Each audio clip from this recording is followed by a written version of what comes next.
हर point पे बात करेंगे। देखिए, हड़प्पा सभ्यता भारत की प्रथम नगरीय सभ्यता है ना, प्रथम नगरीय सभ्यता।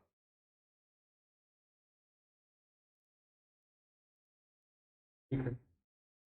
इसको नगरीय सभ्यता किसने बोला था? नगरीय सभ्यता इसको गॉर्डन चाइल्ड ने बोला था ना। ठीक है, ये बात आप ध्यान में रखिए। देखिए, इसके जो 80% जो क्षेत्र था वो क्या था? उस वो गांव था, विलेज थे। लेकिन उसके बाद भी इसको नगरीय सभ्यता कहा गया, क्योंकि इसमें जो डोमिनेटेड जो रोल है, इसका जो स्वरूप है वो शहरों से तय हुआ था, शहरों से तय हुआ। ठीक है। इसका मतलब जो लीडर होता है ना, लीडर इसके कौन थे? शहर थे। अब देखिए, अब कोई भी संस्कृति होती है, हड़प्पा सभ्यता, सभ्यता का मतलब, और ये मतलब ये के अंदर मान लीजिए ये मांडा है यहाँ पर, जो कि जम्मू में है, और इसके बाद दाइमाबाद है, जो कि महाराष्ट्र में है, और यहाँ पर आलमगीरपुर है, जो कि आपको पता है यूपी में है, और यहाँ पर जो है वो क्या है? सुत कागेंडोर है। ये कहाँ पर है? ये बलूचिस्तान में। लेकिन इन सभी केंद्रों में जो यहाँ पर इन स्थानों पर जो केंद्र इसके मिले हैं, कि ऐसे हम कैसे कह सकते हैं कि ये सारे केंद्र हड़प्पा सभ्यता के थे? इनमें कुछ तो आपस में एक रूपता मिली होगी ना, एक रूपता। कोई भी सभ्यता, उसमें जब एक रूपता मिलती है, एक रूपता मतलब किस सेंस में? एक रूपता शहरों के जो स्टाइल हैं, शहरों की बसावट में। ठीक हो गया। दूसरा, धार्मिक स्वरूप में, भाई उसी को तो हम कल्चर बोलेंगे। तीसरा, धार्मिक स्वरूप के साथ साथ अपना लिपि में। ठीक है। और उसके साथ साथ लिपि के साथ साथ जो हम ये कह सकते हैं कि व्यापार में। ठीक है। अब ये सारी चीजें, अब ये जब एक इन सभी स्थानों पर कुछ न कुछ आपस में एक रूप पाए गए हैं। अब मान लिया जम्मू कश्मीर से लेकर तमिलनाडु तक ये पूरा क्षेत्र एक भारतवर्ष है, क्योंकि हमारे देवता एक समान ही हैं। मतलब ये कह लीजिए कि वही शिव जी हिमाचल जम्मू में भी है, और वही शिव जी हमारे तमिलनाडु में भी है। तो एक रूपता, शहरों की बसावट इनमें, इस संस्कृति में एक जैसी पाई गई है, मतलब ग्रीड पैटर्न पर शहर बसे हुए हैं। ठीक है। और उसके साथ धार्मिक स्वरूप, सभी जगह नेचर की इसमें पूजा होती है ना, नेचर को वो करते हैं वो, है ना। तो सभी जगह वो एक समान वो मिली है, और उसके बाद मृण मूर्तियां। ठीक है। ये क्या है? ये एक वो दिखाते हैं कि दिस इज है वन कल्चर, है ना, एक सभ्यता है, सभ्यता। तो ये जो भारत में पहली सभ्यता है, इससे पहले क्या होता था कि अगर हम 1921 से पहले जाएंगे, तो एक ये माना जाता था कि भारत में जो सभ्य समाज जिसमें कहते हैं ना, सभ्य समाज जिसमें कोई, जिसकी एक भाषा होती है, और एक कहते हैं ना एक कल्चर होती है। तो वो उसको वैदिक, ये कह लीजिए कि आर्यन जो थे, आर्य, और आर्य के बाद भी मौर्य जो काल है, मौर्य काल से भारत में क्या हुआ? भारत में एक कल्चरल, एक संस्कृति की शुरुआत मानी जाती है। लेकिन अब क्या, मौर्य काल से भारत में कोई किसी प्रकार के, मतलब ये कह लीजिए कोई एक समाज, एक सभ्य समाज का वो हुआ। लेकिन 1921 में क्या हुआ? जैसे ही 1921 में हड़प्पा की खोज हुई, साथ ही क्या हुआ? हमारा इतिहास एकदम से बैक चला गया। कहाँ से बैक चला गया? अब मौर्य, मौर्य जो काल है वो 322 बीसी का है। अब हम चले गए, कहाँ चले गए? एटलीस्ट हम ये मान के चलो कि इसको 2500 बीसी से भी वो करें, कंसीडर करें, मतलब इसके परिपक्व काल से, तो कितने साल है? एकदम से हम 2100 2200 साल पीछे चले गए। तो हमारा इतिहास एकदम, तो ये हड़प्पा सभ्यता की खोज किस तरह से हुई, इसमें क्या क्या था, इसकी विशेषता है, किसमें हमें जो जांच करनी है, इसकी उत्पत्ति, इसका क्षेत्र, इसी के क्वेश्चन बनेंगे। उत्पत्ति का क्षेत्र, इसका नेचर, पतन, है ना। तो इसका शहरी स्वरूप, करण, आपके शहरों के साथ उसकी तुलना, इस तरह समाज, धार्मिक एकता, धार्मिक एकरूपता, है ना, ये अर्थ व्यापार, इसमें व्यापार में बाह्य व्यापार भी आएगा और ये आंतरिक व्यापार आएगा।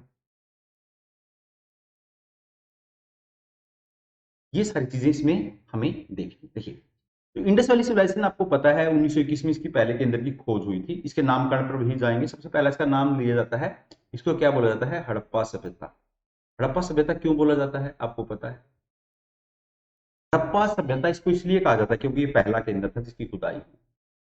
क्वेश्चन आएगा, सिद्ध कीजिए कि इसको हड़प्पा सभ्यता ही कहना क्यों उचित है। तो पहला केंद्र था, ठीक है, इसलिए इसको क्या कहा गया, हड़प्पा सभ्यता। इसका सबसे प्रसिद्ध नाम क्या है?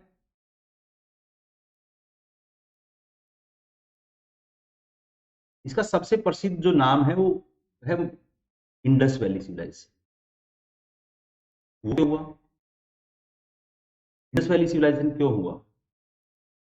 इंडस वैली सिविलाइजेशन इसलिए हुआ क्योंकि जो इसके शुरुआत के जो केंद्र हैं, जो ये वाला जो एरिया है, शुरुआत के जो इसके केंद्र हैं वो कहां पर मिले, इंडस में मिले। इंडस जो घाटी थी, सिंधु जो घाटी थी, ज्यादातर केंद्र उसी में मिलते हैं, चाहे उसमें मोहनजोदड़ो लगा लो, चुनहुदड़ो लगा लो। तो इसको किसने, इंडस वैली सिविलाइजेशन किसने कहा था इसको?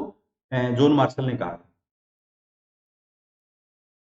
इसको इंडस वैली सिविलाइजेशन का नाम दिया।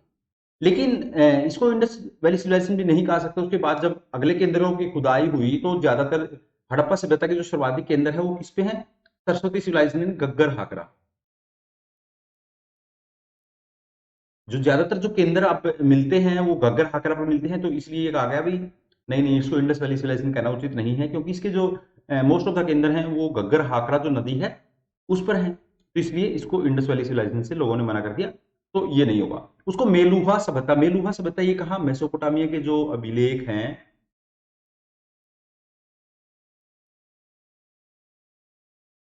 तो मेसोपोटामिया की सभ्यता है उसके जो सारगोन अभिलेखों में इसका नाम ये मिलता है। इसके साथ ट्रेड था मेलुहा, मेलुहा शब्द कहाँ मिलता है, सारगोन जो अभिलेख है उनमें इसका नाम मिलता है।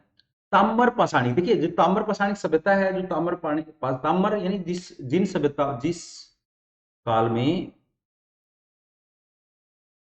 तांबे का बहुत प्रयोग हुआ है ना, इसमें भी तांबे का बहुत प्रयोग होता है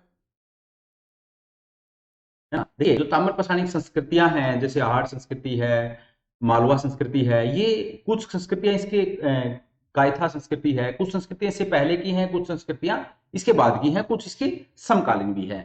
तो इसको, इसमें तांबे का भी प्रयोग हुआ है, कुछ लोगों ने इसको ताम्र पाषाणी संस्कृति कहा। लेकिन इसको कांस्य युगीन काल में रखा जाता है। कांस्य युगीन, कांसा जो बनता है, कांसा जो बनाया गया था, इसमें सबसे पहले कांसा बनाया गया इंडस वैली में। कांसा इससे पहले नहीं मिलता। तो कांसा तांबा और टीन को मिला के बनाया जाता है, तांबा प्लस टीन, ठीक है। तो ये कांसा लोग बनाते थे। तो तांबा प्लस टीन को मिलाकर कांसा बनाते थे। इसको कांस्य युगीन सभ्यता भी कहा जाता है। इसको आदि ऐतिहासिक काल में रखा जाता है, आदि ऐतिहासिक काल रखा जाता है क्योंकि इसकी लिपि अभी पढ़ी नहीं गई है, क्योंकि आदि ऐतिहासिक इसकी लिपि इसमें पढ़ा नहीं गया, तो इसको आदि ऐतिहासिक काल में रखा जाता है। तो इसमें कांस्य युगीन सभ्यता क्यों कहा गया है इसमें, क्योंकि इसमें कांसा आया और कांसा, इसमें तांबा और टीन को मिलाकर कांसा तैयार किया जाता था, ताम्र पसाणी, क्योंकि इसमें तांबे का बड़ा प्रयोग होता है। और ये ताम्र पसाणी संस्कृतियों का ही एक मतलब उसी, इसका जो एक देखिए, ये जो सभ्यता है भारत के जो पश्चिमोत्तर भाग है, पश्चिम उत्तर पश्चिम का जो भाग है, उसमें ये संस्कृति के मुख्य, जो मुख्य केंद्र, मुख्य मतलब जिसमें ये कह लीजिए आज जो पाकिस्तान का जो एरिया है उसमें हड़प्पा हुआ, मोहनजोदड़ो हुआ और उसके बाद चनहुदड़ो हुआ, ये जो मुख्य केंद्र थे वो कहाँ थे, पश्चिमी भाग में थे। इसके जो केंद्र हैं, आज आजादी के बाद शुरुआती केंद्र गुजरात में मिले हैं, है ना। शुरुआती केंद्र कहाँ मिले हैं, गुजरात में मिले हैं। तो लेकिन पहले के जो शुरुआती जो केंद्र हैं वो कहाँ पर मिलते हैं, वो पश्चिमोत्तर जो पार्ट है उसमें मिलते हैं, सिंधु नदी के आसपास, ठीक है। अब इसके तीन ये फेज में हड़प्पा सभ्यता जो है वो तीन फेज में डेवलप होती है। तीन फेज कैसे थे, पहला था पूर्व हड़प्पा, जिसको कहते हैं पूर्व हड़प्पा काल है, पूर्व हड़प्पा, आरंभिक प्री हड़प्पा जिसको बोलते हैं, पूर्व हड़प्पा जो है। उसके बाद परिपक्व हड़प्पा,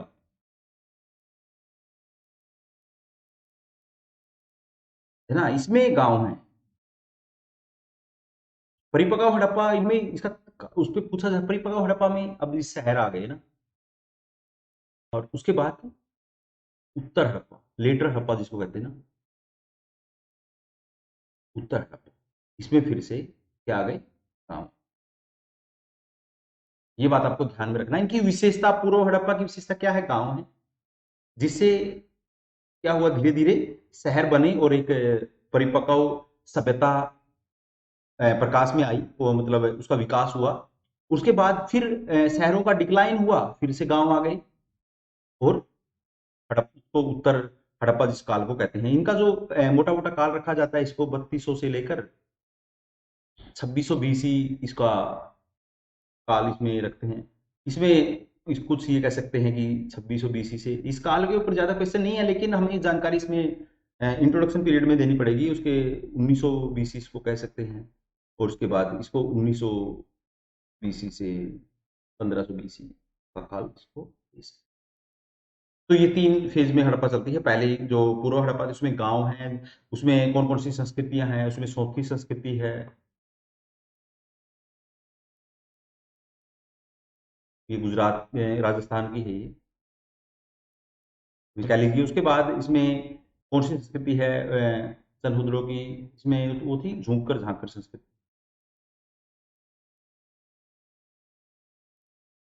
इन संस्कृतियों से इसका विकास माना जाता है।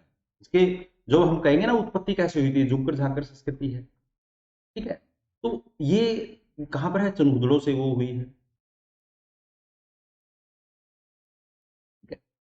तो चलिए अब इसके पीछे पे लगभग 2600 से लेकर 1900 बीसी के बीच आज के पाकिस्तान अफगानिस्तान के बीच एक वृहद क्षेत्र में, एक बड़े क्षेत्र में हड़प्पा सभ्यता का जो, ये परिपक्व हड़प्पा का जो केंद्र है वो इस क्षेत्र में फैले हुए हैं। साथ ही साथ ये कह सकते हैं कि इस केंद्र में वो केंद्र है जिसमें पाकिस्तान में जो शुरुआती केंद्र है वो कहां से मिले, पाकिस्तान से मिले हैं, हड़प्पा, मोहनजोदड़ो, चंदहुदड़ो, ये स्टार्टिंग बेस के केंद्र है, ठीक है।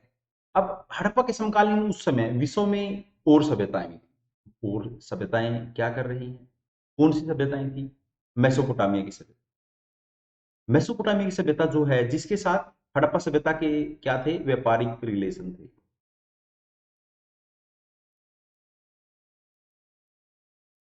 अब इसमें ये समकालीन थी, उसका क्या है, इन दोनों में, हड़प्पा सभ्यता में और मेसोपोटामिया सभ्यता में एक रूप क्या पाया गया है, इनके जैसा सेम क्या पाया गया है, सेम। कई बार सेम से हमें दोनों एक समान के, इसमें एक तो चबूतरा,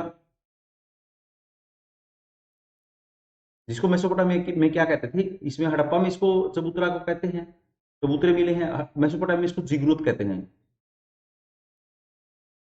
और एक ये मिला है, एक अन्नागार मिला है, सेम।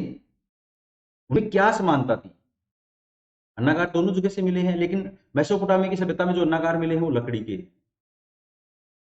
ठीक है। दोनों की लिपि मिली है, लेकिन दोनों की लिपि समान नहीं है। दोनों की लिपि है जो, वो क्या है, समान नहीं है। वहां पर उनकी लिपि अलग है, हमारी लिपि क्या है, अलग है, ठीक है। इस बात को आप ध्यान में रखिएगा कि उनकी जो लिपि है दूसरे तरह की है, हमारी लिपि है वो दूसरे तरह की है।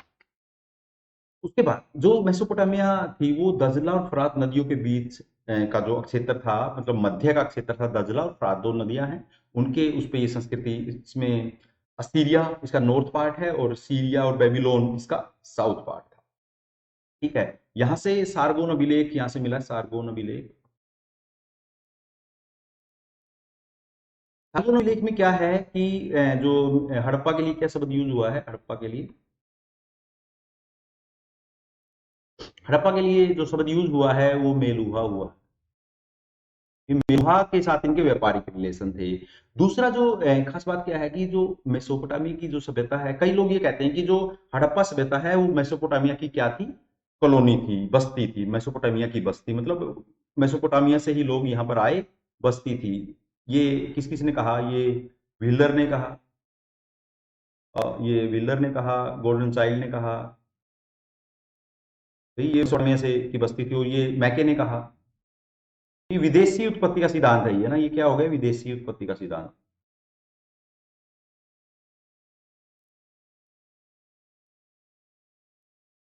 है। तो ये इसमें आपको समझ लेना कि, लेकिन इस बात को हम सही नहीं मान सकते कि मेसोपोटामिया की बस्ती इंडस वैली थी। क्यों क्यों नहीं मान सकते? क्योंकि जो मेसोपोटामिया का जो ये कह लीजिए कि जो वहां का जो नगरीय सिस्टम है वो एडवांस नहीं था। हड़प्पा का नगरीय जो व्यवस्था थी वो एडवांस थी।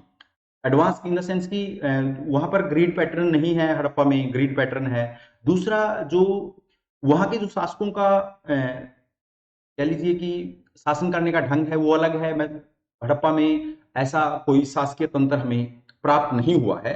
तो दोनों की लिपि अलग है। जैसे अब अंग्रेजों की कॉलोनी भारत था।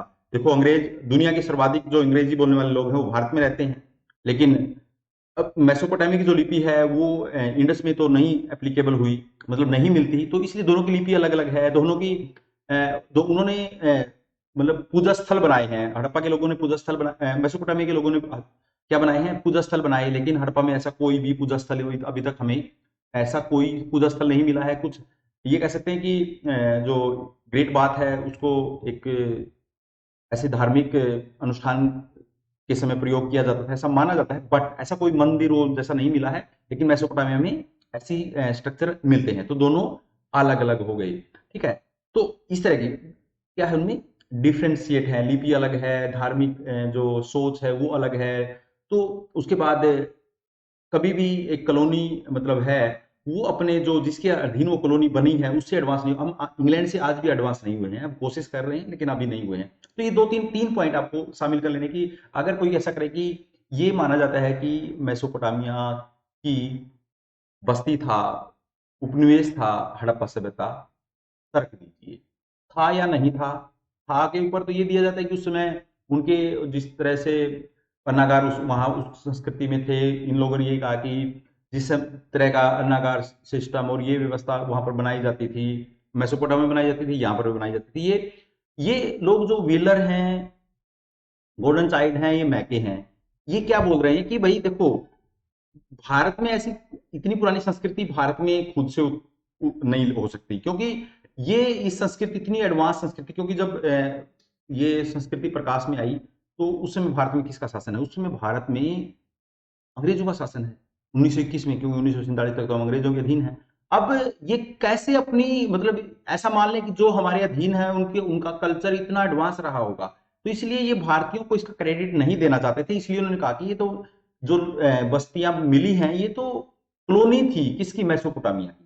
तो इसलिए इन लोगों ने विदेशी उत्पत्ति का सिद्धांत दे दिया। वो भारतीयों को क्रेडिट नहीं देना चाहते थे ये। उसके बाद दूसरी जो सभ्यता मिली है वो नील घाटी की सभ्यता है। नील नदी जो के आसपास की जो सभ्यता थी, उनके साथ भी उनके ट्रेड रिलेशन थोड़े कम रहते हैं, इतना नहीं है। लेकिन मेसोपोटामिया के माध्यम से नील नदी घाटी के जो सभ्यता है, नील नदी की जो उसके साथ मिस्र की सभ्यता है, ये ना मिस्र की सभ्यता है। तो इनके साथ जो ट्रेड रिलेशन है वो किसके माध्यम से होते हैं? मेसोपोटामिया के माध्यम से मिस्र के लोगों के साथ भी ट्रेड रिलेशन है। लेकिन हवांग जो सभ्यता, हवांग जो नदी है या तो पीली नदी जिसको बोलते हैं, वो चीन की जो सभ्यता थी, वो उनके साथ उनके ट्रेड रिलेशन नहीं है। क्योंकि ड्यू टू हिमालय, वो हिमालय को पार नहीं कर पाए भाई। बाहर जो देखिए हवांगो जो सभ्यता है चीन की, उसके साथ इंडस वैली के लोग अपने व्यापारिक रिलेशन क्यों नहीं बना पाए? तो इसका हम एक तर्क ये है कि भाई वो इस उस समय शायद वो एक तो उनके टच में क्यों नहीं, वो हिमालय पार नहीं कर पाए। उनके पास ऐसे नाव तो हैं, नाव के तो उनके मोहरों पर चित्र मिलते हैं, लेकिन वो पहाड़ शायद उस समय पार नहीं कर पाए। इसका एक इसके ऊपर वो बनता है कि इनके साथ उनके व्यापारिक रिलेशन नहीं थे। अब विस्तार और सीमा पे बात करते हैं।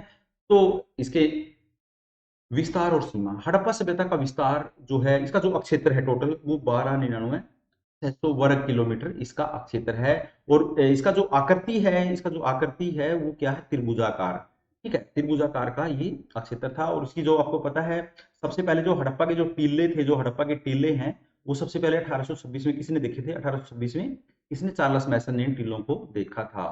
चार्ल्स मैसन ने सबसे पहले इन टीलों को देखा। उसने बोला कि भाई यहाँ पर कुछ ना कुछ हो सकता है, कोई संस्कृति हो सकती है। बट उसकी बात को किसी ने नहीं सुना। बाद में क्या हुआ कि 1856 में क्या हुआ, 1856 के आसपास क्या हुआ कि जब कराची से लाहौर जो है क्या हो रहा था, रेल लाइन बन रही थी। अब रेल लाइन जब बन रही थी तो उसमें क्या हुआ कि वो टीलों, देखो मिट्टी कहाँ से उठाई जाती है, जहां से ऊंचे स्थान होते हैं, तब वहां से मिट्टी उठाई गई तो इसके अंदर आर्टिफैक्ट्स मिले, इनकी जो वस्तुएं वहां पर दबी हुई थी वो मिली।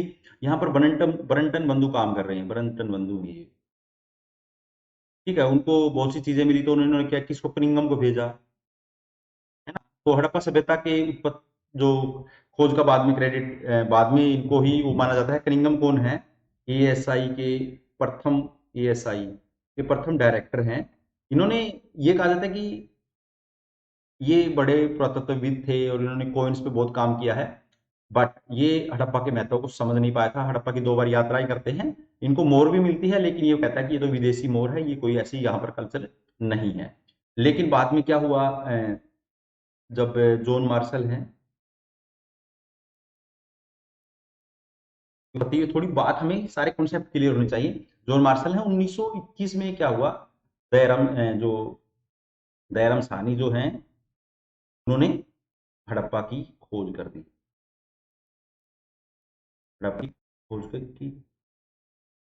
तो उसके साथ साथ उसके बाद 1922 में आपको पता है, अ, जो कि आर डी बनर्जी हैं, उन्होंने खोज किसकी की, मोहनजोदड़ो की। जो मोहनजोदड़ो है, ये इसका सबसे बड़ा केंद्र है उस समय, पहले, है ना। तो भारत में नहीं है, ये पाकिस्तान में है, तो भारत का सबसे बड़ा केंद्र राखीगढ़ी है। और इसके सबसे बड़ा केंद्र है, यहाँ से सर्वाधिक क्या मिली है, सर्वाधिक मोहरें मिली, क्या मिली है, सर्वाधिक मोहरें मिली हैं। चलिए आगे देखिए इसके, अब इसका विस्तार समझते हैं। अफगानिस्तान में जो इसकी दो, ये जो मुंडी गाक और सुतगोई हैं, ये इनको ये माना जाता है, ये क्या थी, हड़प्पा की बस्तियां थी, मतलब इनकी कॉलोनी थी ये भी, है ना। हड़प्पा सभ्यता की बस्तियां थी। सुतगोई है, ये क्या है, ये बंदरगाह था, ठीक है। यहाँ से क्या है, नहर के साक्ष्य मिले हैं। नहर के साक्ष्य से हमें क्या होता है कि सिंचाई का अगर हम पूछेंगे तो इसमें जिक्र करेंगे हम कि भाई, ऐसा है कि ज्यादातर जो सिंचाई होती थी वो ज्यादा डिपेंड बारिश पे करती थी, और या तो वो तालाब बनाते थे, लेकिन कुछ स्थानों पर वो नहर भी से भी सिंचाई करते थे, जिसके साक्ष्य हमें कहाँ से मिले हैं, सुरतगोई से। देखिए, अब आपको पॉइंट, तीन तीन चार चार पॉइंट आपको यहाँ पर, ज्यादातर वर्षा से सिंचाई होती थी, है ना, सिंचाई बारिश के ऊपर ही मतलब निर्भर करती थी वो। नवंबर में जब बाढ़ आती है, नवंबर में बाढ़ के बाद फसल बोते थे और मार्च में काट लेते थे, ये इसमें सर्कल चलता था। कुछ वो तालाब का प्रयोग करते थे सिंचाई के लिए। तालाब कहाँ से मिला, धोलावीरा से मिला है ना, तालाब का प्रयोग करते थे। इसके अलावा नहर, नहर कहाँ से मिली, सुरखोई से मिली, ठीक है। तो ये दो तीन चार पॉइंट आपको उसमें कंसिडर करने पड़ेंगे। तो ये दो, उसके बाद जो एरिया वाइज अगर हम बात करें, बलूचिस्तान, में आपको पता है मेरगढ़, जो एक ऐसा केंद्र है जहां, जिसमें इसके जो पाषाण काल और हड़प्पा के आपस में तार जोड़ता है ना, दोनों काल का मिलान स्थल है ये, इसको कह लीजिए मेरगढ़। यहाँ से क्या है, कृषि के प्राचीनतम साक्ष्य मिले थे ना,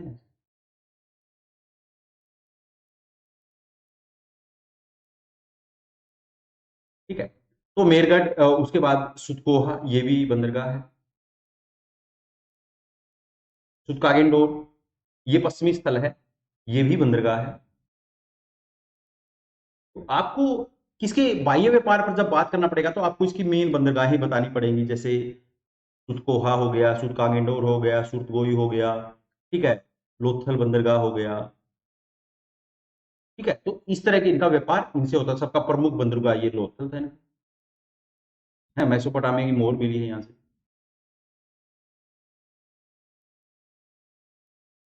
तो इससे बताना पड़ेगा कि वो ट्रेड करते थे ना। इसके अलावा इनमें बालकोट और ये इन स्थानों के ऊपर हमें ज्यादा नहीं, सिंध में इसके जो प्रमुख क्षेत्र थे उनके ऊपर नोट लिए, ऐसे पूछ सकता है बलूचिस्तान में हड़प्पा सभ्यता के जो केंद्र थे उनके बारे में एक विशेष नोट लिखें, तो आपको इन केंद्रों का पता होना चाहिए। राणा गुंडई, दब सादात, और सिंध क्षेत्र में इसकी कोट दीजी, आमरी, मोहनजोदड़ो, सनकुदड़ो, ये दो प्रमुख केंद्र इसमें आते हैं। इसके बाद पंजाब में आपको पता है, पंजाब सिंध, इसमें पंजाब में हड़प्पा, रहमान डेरी, जलीलपुर, डेरा इस्माइल खां। ठीक है, ये एरिया जो अब ये कहाँ है पर है, ये अभी पाकिस्तान में है। ठीक है, मेन जो केंद्र थे हड़प्पा सभ्यता का, जो अगर ये माने कि जो उसका सेंटर था, सेंटर वो था, वो सिंध क्षेत्र में था। सेंटर कहाँ पर था? सिंध क्षेत्र। सिंध क्षेत्र कहाँ है? पाकिस्तान। तो भारत में जो इसके प्रमुख केंद्र हैं, जहां इसकी ज्योग्राफी में, जम्मू कश्मीर में मांडा है, और पंजाब में रोपड़ है। और रोपड़ क्या है? 1947 आजादी के बाद खुदाई किया गया पहला केंद्र है। और सतलुज के नदी के किनारे संगोल है, चक 86 है। हरियाणा में राखी गढ़ी है, राखी गढ़ी है, बनवाली है, और मिठाथल है, बालू भी है। यहाँ से देखिए, ये राखी गढ़ी से क्या राखी गढ़ी भारत में हड़प्पा सभ्यता का सबसे बड़ा केंद्र है। अगर वो हरियाणा में ये पूछ ले कि हरियाणा में हड़प्पा सभ्यता के जो केंद्र हैं उनके ऊपर आपसे कुछ पूछे, तो राखी गढ़ी हरियाणा में क्या है, एक प्रमुख केंद्र है भारत में, हड़प्पा सभ्यता का सबसे बड़ा केंद्र है।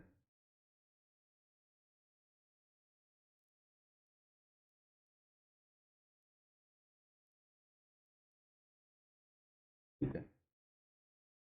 बनवाली से क्या मिला है? बनवाली से हमें हल मिला है ना। जो कृषि, अगर कृषि की तकनीक के बारे में हमें बात करने दी गई, तो कृषि तकनीक पे हम बात करेंगे। देखिए, रंगपुर से कृषि के बारे में बात करेंगे, रंगपुर से क्या मिला है हमें? रंगपुर और लोथल से हमें क्या मिला है? लोथल से हमें चावल मिलता है ना। ठीक है, तो उनके बारे में बात करेंगे कि भाई इसी कृषि करते थे। इसके साथ साथ हमें कालीबंगा से क्या मिला है?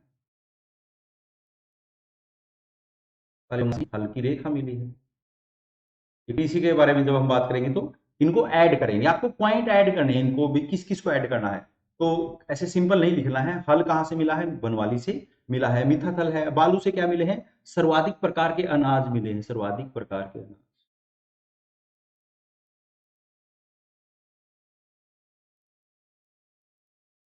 कहाँ से मिले हैं? बालू से मिला है। बालू कहाँ पर है? ये कैथल डिस्ट्रिक्ट है इसका, कैथल डिस्ट्रिक्ट में है। उसके बाद राजस्थान में क्या है मुख्य केंद्र? कालीबंगा है। अब गुजरात में, भारत में सर्वाधिक केंद्र, जो आजादी के बाद सर्वाधिक केंद्र यहीं पर प्राप्त हुए हैं।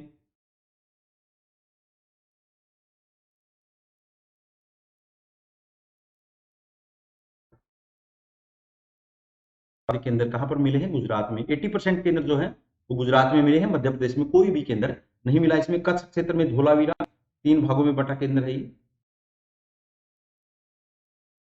तो ये इसका सबसे नवीनतम केंद्र माना जाता है देसलपुर, सुरकोटड़ा, सुरकोटा, यहाँ से। ठीक है, यहाँ से घोड़े के वो मिले हैं। पशुपालन पे जब हम बात करेंगे तो इनको ऐड करेंगे। पशुपालन बात करेंगे, घोड़े के अवशेष कहाँ से? सुरकोटा से मिले हैं। कालीबंगा से क्या मिला है? ऊंट की हड्डियां मिली हैं। तो पशुपालन में हमें ऐड करना पड़ेगा कि देखिए, जिस भी केंद्र के बारे में अगर हम किसी भी विशेषता को बात, कृषि की बात करें तो हम रंगपुर की, लोथल की बात करेंगे, कालीबंगा की बात करेंगे, बनवाली की बात करेंगे। और जब हम पशुपालन की बात करें तो हम सुरकोटा की बात करेंगे, और कालीबंगा की बात करेंगे। एग्जाम्पल देंगे कि कहाँ से क्या मिला है। उसके बाद काठियावाड़ क्षेत्र में कहेंगे तो लोथल, लोथल सबसे प्रसिद्ध बंदरगाह है इसका।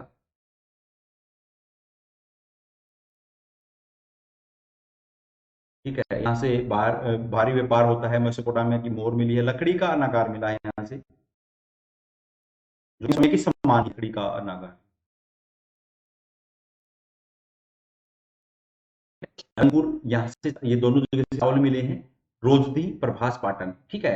तो महत्वपूर्ण स्थलों की अवस्थिति, लोकेशन, तटवर्तीय नदियों। देखिए, जो हड़प्पा सभ्यता के जो केंद्र है, मुख्य केंद्र है, वो कहाँ पर है? नदियों के किनारे हैं। नदियों के किनारे का क्या है कि ये व्यापार पर वो था ना, व्यापार पर आधारित संस्कृति, आधारित सभ्यता है, जिसका व्यापार को दिखाता है ना। तब अब उसको एक व्यापारिक संस्कृति थी, तो उसके लिए हम क्या कहेंगे कि इसके जो मेन केंद्र है वो कहाँ पर है? नदियों पर है। नदियों से, क्योंकि यहाँ से क्या होता है, परिवहन सस्ता पड़ता है ना, परिवहन इजिली हो जाता है ना। और दूसरी बात, अब इसके अलावा मुख्य मुख्य जो केंद्र हैं वो नदियों पर मिले हैं। जैसे हड़प्पा है वो सिंधु नदी, सॉरी, रावी नदी पे है। मोनजोदड़ो है वो सिंधु नदी पे है, चुनहुदरो है वो भी सिंधु पे है। ज्यादातर जो केंद्र हैं भारत के, जो केंद्र हैं वो ज्यादातर सरस्वती यानी घग्गर हाकरा नदी पर मिले हैं। तो इस तरह के आपको इसमें से कहीं कहीं से आपको जानकारी जुटा के रखनी। इसके अलावा हम बात करें इसकी जो मैंने पहले बताया था कि जो इसके केंद्र हैं वो किस तरह से हैं, इसका जो फैलाव था वो कहाँ कहाँ है। नॉर्थ में इसका वो लिख सकता है कि भारत में हड़प्पा सभ्यता के विस्तार की चर्चा कीजिए। तो विस्तार को हम इन 4 दिशाओं में डिनोट करेंगे कि जो इसका जो उत्तरी केंद्र है वो मांडा जम्मू कश्मीर में है। इसके अलावा इसका दक्षिणी केंद्र है दाइमाबाद महाराष्ट्र में है, सुक्कागेंड और ये बलूचिस्तान में है, और आलमगीरपुर यहाँ पर है उत्तर प्रदेश मेरठ में। इसका जो टोटल क्षेत्र है 12,99,600 वर्ग किलोमीटर है। और इसका जो टोटल इसका जो आकार है वो कैसा है, त्रिभुजा आकार है। ठीक है, अभी तक इसके जो अभी तक देखे ना इंट्रोडक्शन में आप शामिल करेंगे, अभी तक लगभग कितने केंद्र मिल चुके हैं,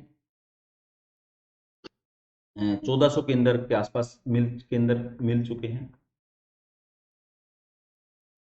ठीक है, और इनमें अगर बात करें तो 900 जो 75 हैं वो कहाँ पर मिले हैं, वो इंडिया में मिले हैं। और 425 कहाँ पर मिले, वो पाकिस्तान। रिसेंटली जो खुदाई हो रही है वो कहाँ पर हो रही है, राखी गढ़ी में। ठीक है, यहाँ से कुछ नई जानकारी यहाँ से अभी मिली है। इसका जो एरिया वो इस तरह से था भारत में, इसका जो एरिया देखा आप देखिए इसमें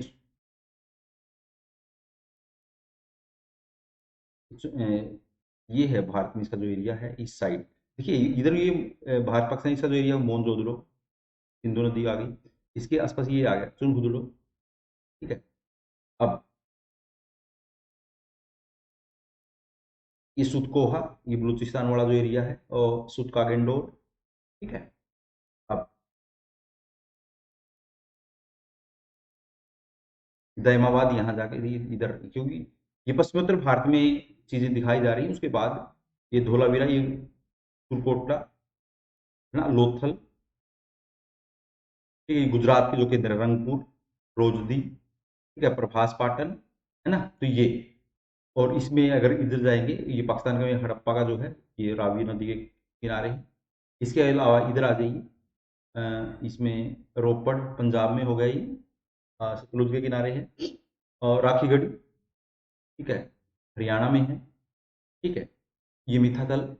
इस तो इसको आपको इस तरह के थोड़ा सा डिनोट करके मैप से थोड़ा दिखाना पड़ेगा। इसके ऊपर हमें इसमें नहीं, इसमें इसके उत्खननकर्ता ये कौन कौन है, इनका जो ज्योग्राफी है वो इसके ऊपर हमें ज्यादा, मुख्यतः देखें तो हड़प्पा रावी नदी के इस पे हमें ज्यादा वो करने की जरूरत नहीं है। ये आप कहते हैं डाटा है, इसके ऊपर डाटा के ऊपर हमें ज्यादा इस पेज में बात करने की जरूरत नहीं। अब हड़प्पा सभ्यता की प्रकृति की बात कर लेते हैं इस पार्ट में। इसके बाद हम नेक्स्ट दूसरा पार्ट करें, जो नेचर क्या है प्रकृति। हड़प्पा सभ्यता एक शहरी सभ्यता थी। ठीक है, इसका प्रमुख व्यवसाय लेकिन क्या था, क्वेश्चन, प्रमुख व्यवसाय क्या है, कृषि। इसको भी, इनको चीजों को ध्यान में रखोगे आपको पॉइंट क्लियर होंगे। हड़प्पा सभ्यता एक शहरी सभ्यता थी। उत्खनन में क्या हुआ है, बड़े बड़े भवन मिले हैं, निश्चित जनसंख्या, व्यापार, वाणिज्य, लिपि स्क्रिप्ट जो अभी तक पढ़ी नहीं गई है, और शहर चलाने के लिए एक शासकीय तंत्र, कोई ना कोई। उसके ऊपर भी बात करेंगे कि इसका शासकीय तंत्र कैसा था। अपने समकालीन सभी सभ्यताओं में, जो इसकी समकालीन सभ्यताएं हैं, चाहे मेसोपोटामिया की हो, मिस्र की हो, या चाइना की संस्कृति हो, हड़प्पा की शहरी विशेषता अन्य सभी से क्या थी, काफी एडवांस थी। चाहे वो ग्रिड पैटर्न हो, और जो भवनों के, वहां पर कच्ची मिट्टी के भवन होते हैं, यहाँ पर कच्ची ईंटों के भवन होते हैं। यहाँ पर ज्यादातर भवन है वो पक्की ईंटों के हैं या पत्थर के हैं। शहर निश्चित योजना के साथ बने थे। शहर एक प्लान वे में थे। प्लान जो आज भी ज्यादातर शहर है वो प्लान वे में नहीं होते।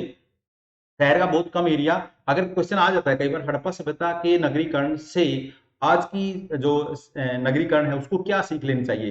देखिए हड़प्पा का जो नगरीकरण है वो क्या था, फार एडवांस था।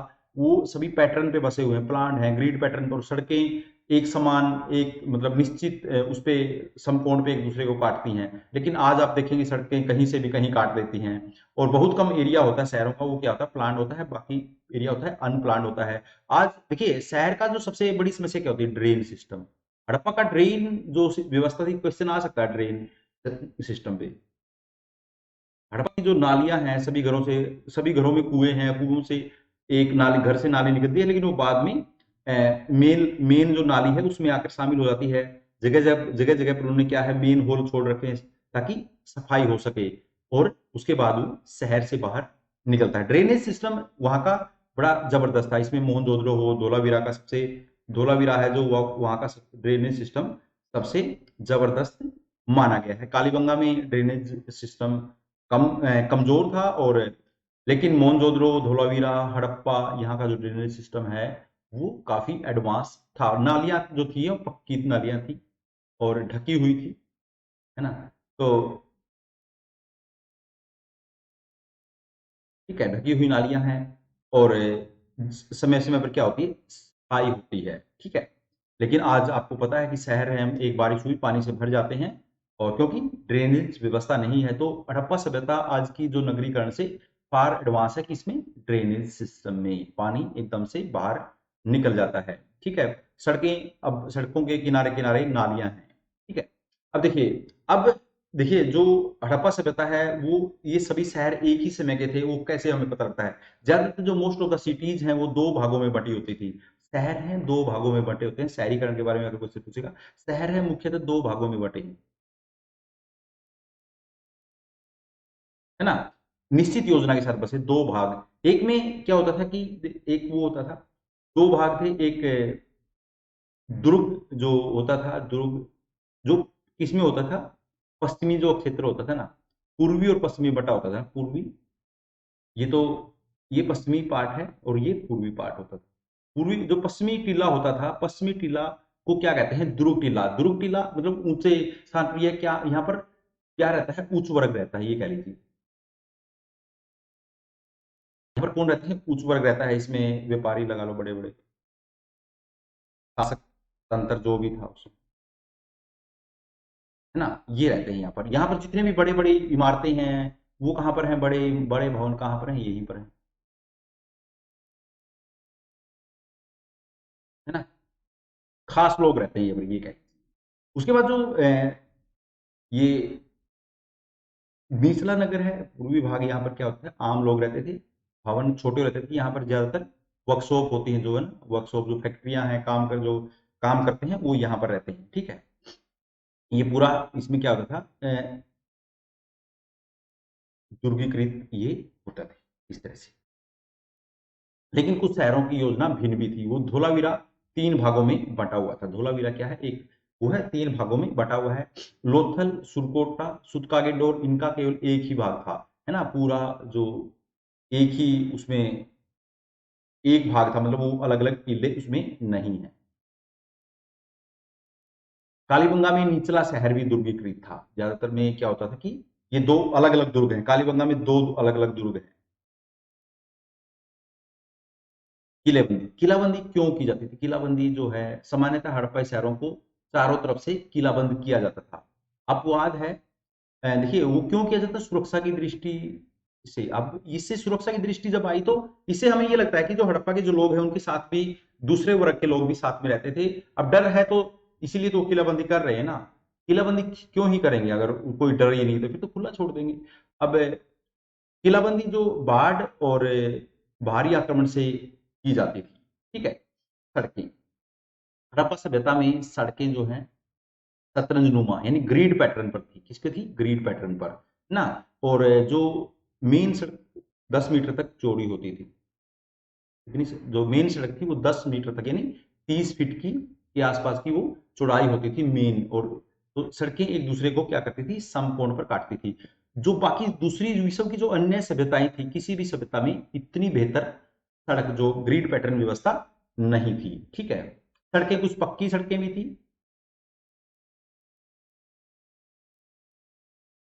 और पक्की सड़क ज्यादातर क्या थी, पक्की सड़क कहाँ से मिली है, पक्की सड़क मोहनजोदड़ो से मिली है ना। और जहां पर दूसरी, यहाँ पर जो ये इसको समकोण पर ही काटती है, इसको ऑक्सफोर्ड कहा जाता था इस एरिया को। ये समकोण जो बनता था, ये समकोण नहीं, मतलब कह लीजिए चौराहा जिसको बनते थे, ऑक्सफोर्ड कहा जाता है। सड़कें पक्की ईंट से बनी होती थी, बल्कि नहीं थी, बल्कि कच्ची भी होती सड़कें। ज्यादातर पक्की मतलब अपवाद स्वरूप वहीं से मिली है, ज्यादातर सड़कें और क्या होती थी, कच्ची होती थी।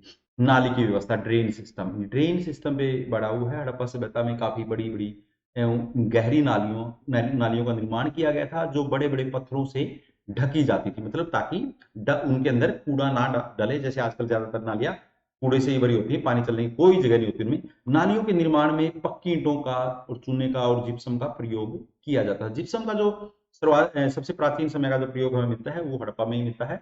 साफ सफाई के लिए मेन होल छोड़े जाते थे कि समय समय पर उनकी सफाई हो सके। ठीक है, ये नालियां इस तरह से होती, ढकी होती थी, कवर होती थी, जगह जगह पर मेन होल होते थे। इस तरह से आप समझाएंगे, इस तरह के नक्शे भी अगर आप अपने नोट्स में जब लिखें क्वेश्चन, तब शामिल करेंगे आप इसमें। नाली व्यवस्था काफी उम्दा थी, प्रत्येक घर नाली से जुड़े थे। ऐसा नहीं कि बाहर गली में से पानी चल रहा है, ऐसा नहीं होता था। जल निकासी प्रणाली केवल शहरों तक सीमित नहीं थी, बल्कि छोटी बस्तियों में भी बेहतर नालियों का निर्माण किया गया था। ये इसके ऊपर क्वेश्चन बहुत आने की संभावना है। उसके बाद आवास, किस तरह के घरों में वो रहते थे। हड़प्पाई लोगों ने सुख सुविधाओं का ध्यान रखते हुए उपयोगितावादी दृष्टिकोण अपनाया था। उपयोगितावादी मतलब क्या होता है, उपयोगितावाद में सबको वो मिलता है, समरूपता कह सकते हैं, सभी को कहते हैं। उपयोगितावाद में क्या होता है, सबका प्रयोग होता है, यूटिलिटेरियन जिसको कहते हैं। अपने घरों का निर्माण किया। उनके घर एक मंजिला, कुछ घर एक मंजिला होते थे, द्विमंजिला और कुछ बहुमंजिला भी बने होते थे। घरों के निर्माण में पक्की ईंटों का प्रयोग होता था। कच्ची ईंटों का जो मकान है, कहां से मिला है, कच्ची ईंटों का मकान कहां से, कुछ घर कच्ची ईंटों के बनते थे, वो कालीबंगा से हमें मिलता है। कहां से मिला है, कालीबंगा से। और यहाँ इसको यहाँ से दीनहीन बस्ती भी मिलती है, दीनहीन बस्ती बोलते हैं उसको। और कई बार घरों की जो फर्श है, पक्के पक्के फर्श का साक्ष्य कहां से मिला, फर्श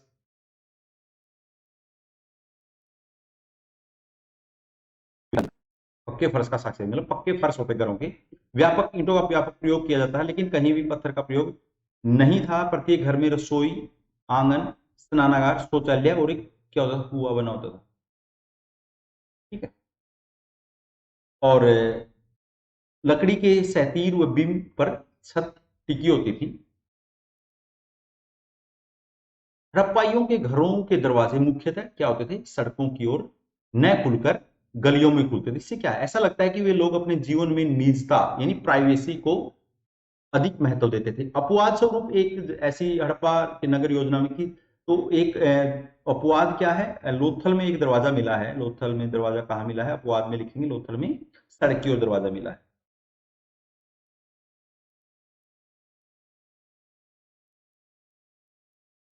सड़क की ओर दरवाजा मिला है।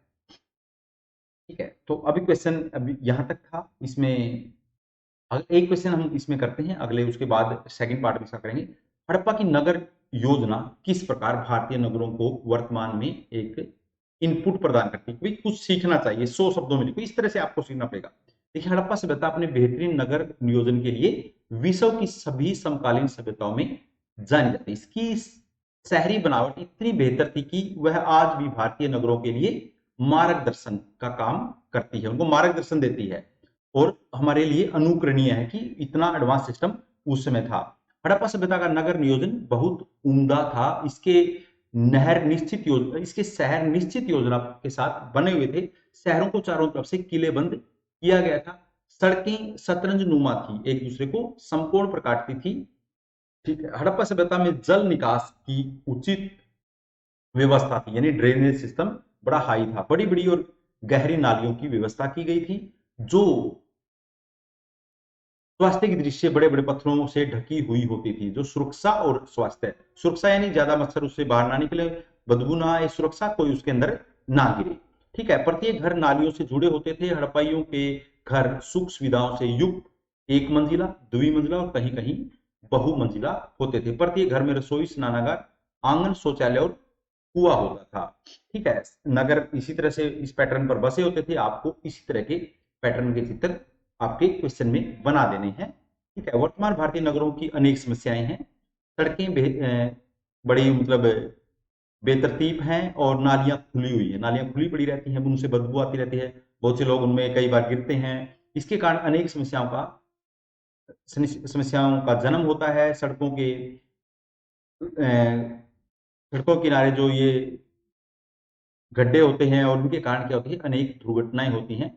नालियां खुली रहती हैं तो अनेक तरह की समस्याएं होती हैं। नालियों के बेहतर प्रबंधन ना होने के कारण अनेक जल जनित समस्याएं उत्पन्न होती हैं। नगरों में जल भराव की समस्या उत्पन्न हो जाती है, आपको पता है, जिससे आप स्वास्थ्य और जो जैसी अनेक समस्याएं पैदा होती हैं। अगर हम वर्तमान में हड़प्पाई नगरों को से सीखें तो इन समस्याओं का निदान किया जा सकता है। आज के वर्तमान परिवेश में हड़प्पाई मॉडल हमारे लिए क्या है, अनुकरणीय है। ठीक है, तो ये इसमें एक था। अब इसके हड़प्पा के इतिहास पर अगर हम प्रकाश डालें तो थोड़ा सा हमें और सीख लेना चाहिए। हड़प्पा की खोज का इतिहास हमने इससे पहले थोड़ा डिस्कस किया था, उसको थोड़ा सा और इसमें वो करते हैं। देखिए, सर्वप्रथम क्या हुआ, 1826 में चार्ल्स मैसन हड़प्पा के टीलों का उल्लेख करता है। उसने देखिए कि भाई ये ऊंचे ऊंचे जो कुछ है यहाँ पर कोई ना कोई संस्कृति हो सकती है, घूमता घूमता फिर पहुंच गया था यहाँ पर। लेकिन ब्रिटिश सरकार ने इस ओर कोई विशेष ध्यान नहीं दिया। उसके बाद जनरल कनिंगम ने 1853 से 1873 के बीच हड़प्पा के जो क्षेत्र हैं उनके ऊपर व्यापक सर्वेक्षण करवाया। लेकिन जनरल कनिंगम जो है ASI archaeological survey of India के क्या थे, डायरेक्टर थे प्रथम। और एएसआई की स्थापना कब हुई थी, 1861 में हुई थी। लेकिन लॉर्ड कैनिंग के समय, लॉर्ड कैनिंग आपको पता है कि जब 1857 होता है तब क्या होता है, भारत का गवर्नर जनरल होता है। इसी प्रकार लॉर्ड कर्जन के काल में पुरातत्व विभाग की स्थापना होती है। एएसआई पुरातत्व विभाग वर्तमान में संस्कृति और पर्यटन मंत्रालय के अधीन आता है। 1921 में जॉन मार्शल तत्कालीन जो एएसआई के वो थे, उनके निर्देशन में हड़प्पा सभ्यता की नियमित खुदाई हुई। सर्वप्रथम 1921 में दयाराम साहनी ने हड़प्पा सभ्यता और हड़प्पा और उसके बाद 1922 में मोहनजोदड़ो नामक स्थलों की खुदाई हुई। 1990 में धोलावीरा जो कि गुजरात में है, इसका सबसे आधुनिक केंद्र माना जाता है। और हड़प्पा सभ्यता का अधिकतम कार्य यहाँ तक समाप्त मान लिया गया था कि भाई हाँ बस यहाँ तक हो गया। लेकिन 2013 में हड़प्पा का एक नए स्थल खीरसारा गुजरात की नवीन जानकारी मिलती है। हड़प्पा की नवीन जानकारियों के ऊपर भी क्वेश्चन आ सकता है। राखी गढ़ी की नवीनतम जानकारी अगस्त 2015 में, और अभी भी यहाँ पर खुदाई जारी है। ठीक है, तो हड़प्पा की जो अर्थव्यवस्था है इसके ऊपर हम सेकंड पार्ट में जाएंगे। हड़प्पा में क्या क्या हो रहा था, इसका व्यापार कैसा था, इसकी अर्थव्यवस्था किस पे टिकी थी, इसके बाद इसकी डिक्लाइन कैसे हुआ, इसकी पॉलिटिकल जो सेटलमेंट थी वो क्या थी। तो आज के लिए यही था, इसमें इस पार्ट में यही था। इसके सेकंड पार्ट में आगे